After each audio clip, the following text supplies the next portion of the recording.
लेकिन जो यहाँ सवाल है वो ये है कि क्या 8 प्रोसेसर वाला स्मार्टफोन ज़्यादा बेहतर है as compared to quad core यानी 4 प्रोसेसर वाले स्मार्टफोन से। तो यहाँ इस चीज़ को हम जानने की कोशिश करेंगे। दोस्तों, एक स्मार्टफोन को ख़रीदते हुए हमेशा आपके जहन में ये चीज़ रहती है कि मेरे इस स्मार्टफोन का प्रोसेसर कौन सा है और कितने कोर का है। क्या वो सिंगल कोर है, क्या वो डुअल कोर है, क्या वो क्वाड कोर है, मतलब क्या वो ओक्टा कोर है। यानी ये कोर क्या होते हैं और प्रोसेसर में इन टर्म्स को क्यों यूज़ किया जाता है और बेसिकली कोर का मतलब क्या होता है। इस सारे सवालों के जवाब ढूंढेंगे हम आज की इस वीडियो में। आज की ये वीडियो बहुत ज़्यादा नॉलेजेबल, बहुत ज़्यादा इंपॉर्टेंट होने वाली है। आपसे रिक्वेस्ट है कि इस वीडियो को शुरू से आखिर तक लाजमी देखिएगा। तो चलिए चलते हैं आज के इस इंफॉर्मेटिव कंटेंट की तरफ।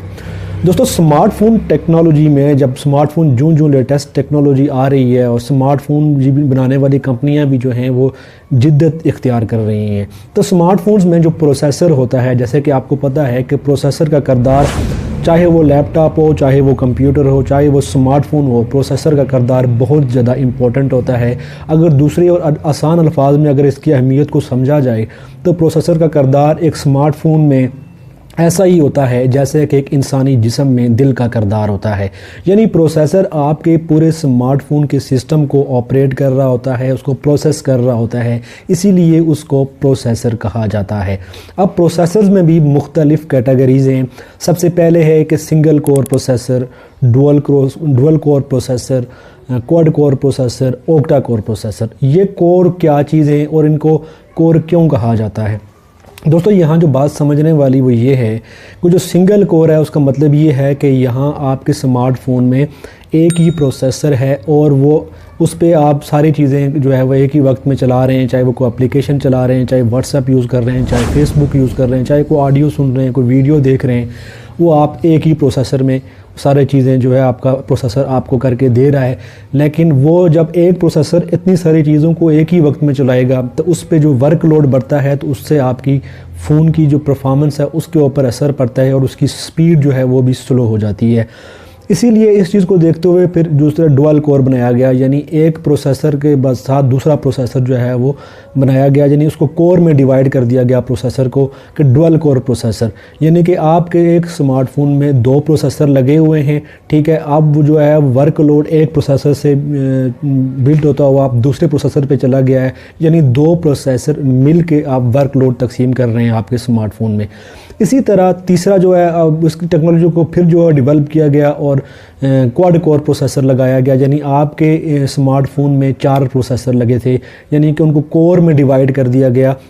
और आप 4 प्रोसेसर जब आपके स्मार्टफोन में लगे तो आपके स्मार्टफोन की परफॉर्मेंस उससे ज़्यादा बेहतर हो गई, क्योंकि 4 प्रोसेसर मिल के वर्क कर रहे थे और वर्कलोड डिवाइड कर रहे थे। इसी तरह इस टेक्नोलॉजी को मज़ीद जो है वो तरक्की दी गई और इसको जो है वो ओक्टा कोर कर दिया गया। क्वाड कोर के बाद इसको जो है वो ओक्टा कोर कर दिया गया। ओक्टा कोर से मुराद ये है कि आपके स्मार्टफोन में जो है जो आजकल लेटेस्ट यूज़ हो रही है कि 8 प्रोसेसर लगे होते हैं, यानी कि आपके स्मार्टफोन में 8 प्रोसेसर मिलकर काम कर रहे होते हैं। लेकिन जो यहाँ सवाल है वो ये है कि क्या 8 प्रोसेसर वाला स्मार्टफोन ज़्यादा बेहतर है as compared to quad core यानी 4 प्रोसेसर वाले स्मार्टफोन से।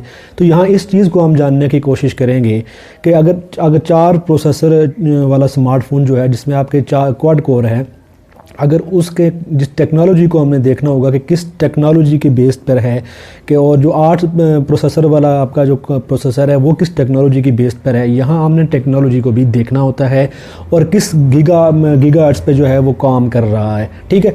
तो ये ज़रूरी नहीं है कि ओक्टा कोर प्रोसेसर जो है वो ज़्यादा परफॉर्मेंस से अच्छा होगा as compared to quad core processor से। तो यहाँ हमने जब भी हम स्मार्टफोन हम ख़रीदें तो हमें सबसे जो ज़रूरी चीज़ होती है, जो अहम चीज़ होती है, हमने 3 चीज़ों को ध्यान में रखना होता है। 3 चीज़ों को ख्याल रखते हुए हमने अपना स्मार्टफोन परचेज़ करना है।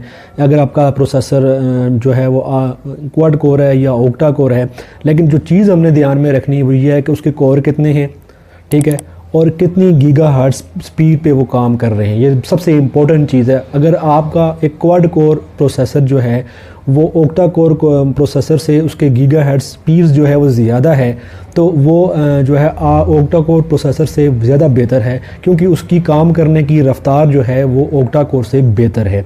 और तीसरी चीज़ जो है वो किस टेक्नोलॉजी पे बेस्ड है, यानी कितने नैनोमीटर पे बेस्ड है। आया कि वो 28 नैनोमीटर पे बेस्ड है, 22 नैनोमीटर पे बेस्ड है, 16 नैनोमीटर पे बेस्ड है, 10 नैनोमीटर पे बेस्ड है, 5 नैनोमीटर पे बेस्ड है। जितने नैनोमीटर्स कम होंगे इतनी ही उसकी जो है परफॉर्मेंस बेहतर होगी।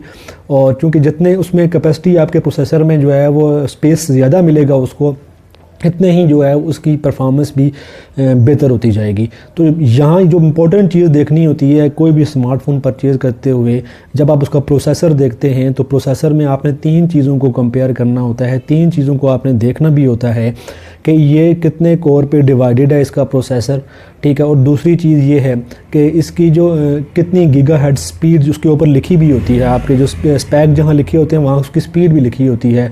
और तीसरी एक कौन सी टेक्नोलॉजी को इस्तेमाल किया गया इसको, इस प्रोसेसर को बनाते हुए 5 नैनोमीटर पे बेस्ड है, 10 नैनोमीटर पे बेस्ड है, 16 नैनोमीटर पे बेस्ड है। यहाँ हमने एक चीज़ ध्यान में रखनी है कि जितने नैनोमीटर बैक आएंगे, पीछे आएंगे, इतनी ही परफॉर्मेंस बेहतर होगी और इतनी ही टेक्नोलॉजी एडवांस होती है। यानी कि 5 नैनोमीटर जो है वो लेटेस्ट है, एडवांस टेक्नोलॉजी है। उम्मीद है कि कोर के हवाले से आज की इस वीडियो में आपके ज़हनों में अगर कोई सवाल था तो वो क्लियर हो गया होगा। मिलते हैं अगली वीडियो में किसी नए और दिलचस्प मौजू के साथ, तब तक के लिए अल्लाह हाफिज़।